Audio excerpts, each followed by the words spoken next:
I should have known that $40 an hour for a night security job was too good to be true. No experience required, immediate start. Just sit in a booth, watch the monitors, and do rounds every 2 hours. That's what the ad said. The interview took 5 minutes. The manager, a guy who looked like he hadn't slept in a week, didn't even ask for my ID. He just handed me a heavy ring of keys and a flashlight. "Don't let anyone in," he said. His voice was shaking. "And whatever you hear inside the facility, just stay in the booth until it stops." I thought he was joking. I laughed. He didn't. He left the building at 9:59 p.m. sharp. He practically ran to his car. So there I was, alone, surrounded by 500 metal storage units, filled with people's old furniture and forgotten memories. I sat down in the security chair, and that's when I saw it. A crumpled piece of paper taped to the underside of the desk. It was handwritten. The title read, "Official Protocols. Ignore at your own risk." I pulled the note off. The handwriting was frantic, scrawled. Here is what it said. Rule number 1. The shift starts at 10 p.m. Lock the booth door immediately. Do not open it for anyone, even if they look like police, especially if they look like police. Rule number 2. Do not look at monitor 4 between 11 p.m. and midnight. The camera in hallway C is broken. If you see static, that's fine. If you see a figure standing still, turn the monitor off immediately. Do not turn it back on until you hear a knock on your window. Rule number 3. Rounds are mandatory, but avoid Unit 73 on the second floor. If you hear scratching coming from inside Unit 73, cough loudly to let it know you are passing by. It doesn't like to be surprised. Rule number 4. If the lights in the main corridor flicker 3 times, freeze. Do not move. Do not breathe. Close your eyes and count to 10. If you open them before 10, they will see you. Rule number 5. You might see a little girl in a yellow dress wandering near the elevators. She will ask you to help her find her mom. Tell her, "Your mother is in the basement." She will leave. Do not try to help her. I read the list twice. I figured the last guy was trying to hazing me.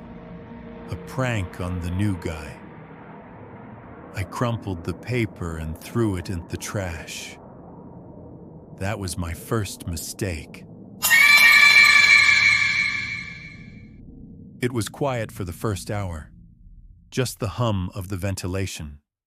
At 11:15 p.m., I glanced at the CCTV wall.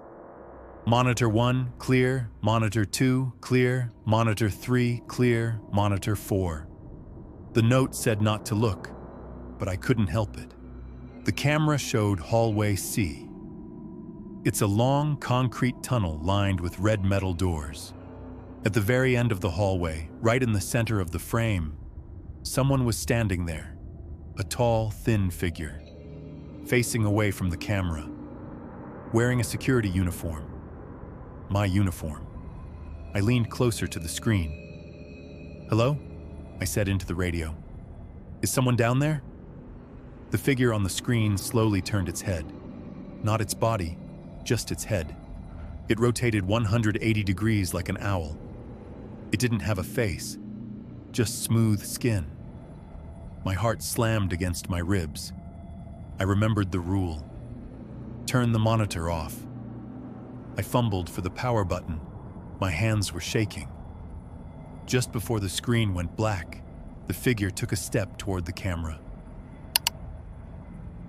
I sat in the dark office, breathing heavy. Then I heard it. Right on the glass behind me, I spun around. Nothing, just the empty parking lot outside.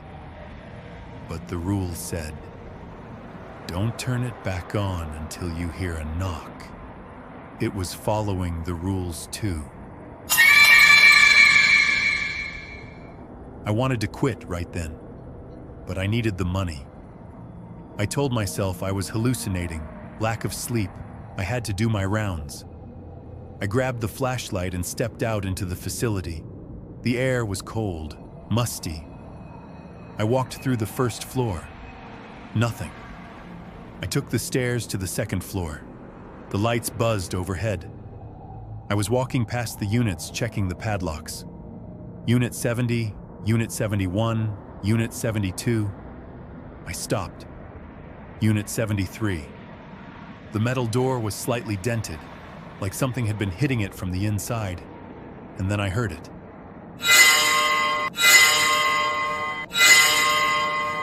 Slow, rhythmic scratching against the metal, like fingernails or claws. I froze. Rule number 3. Cough loudly. I felt stupid. Standing in a dark hallway, terrifyingly alone. But I cleared my throat. Ahem! The scratching stopped instantly. Dead silence. I let out a breath and started to walk away. Then, a voice came from inside Unit 73.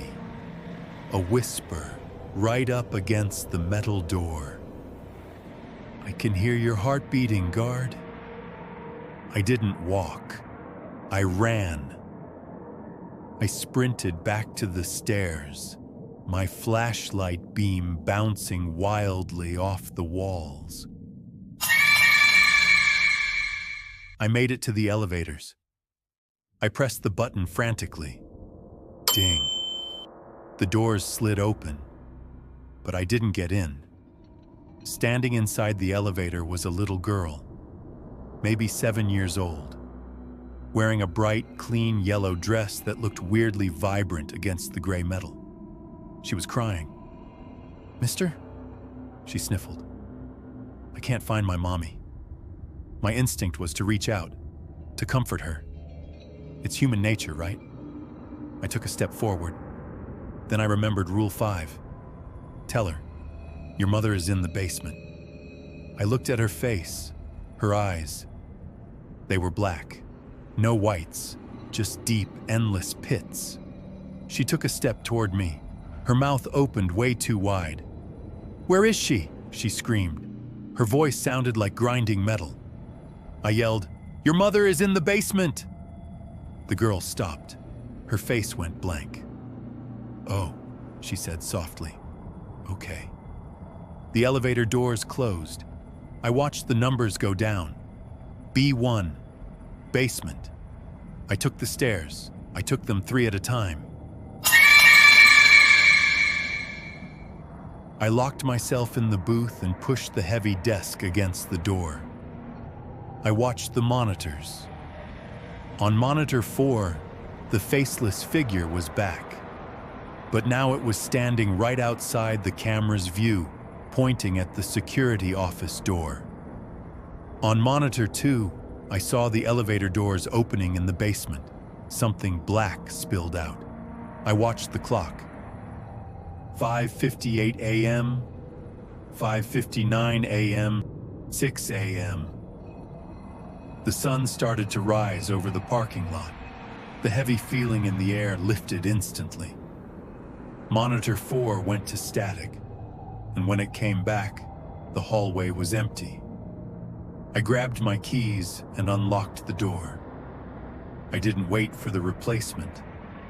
I left the keys on the desk. I drove home in silence. I'm never going back. I blocked the number. But here's the thing. I'm recording this because something is wrong. I'm in my apartment now. It's safe here. But about 10 minutes ago, I heard a knock on my window. I live on the 4th floor.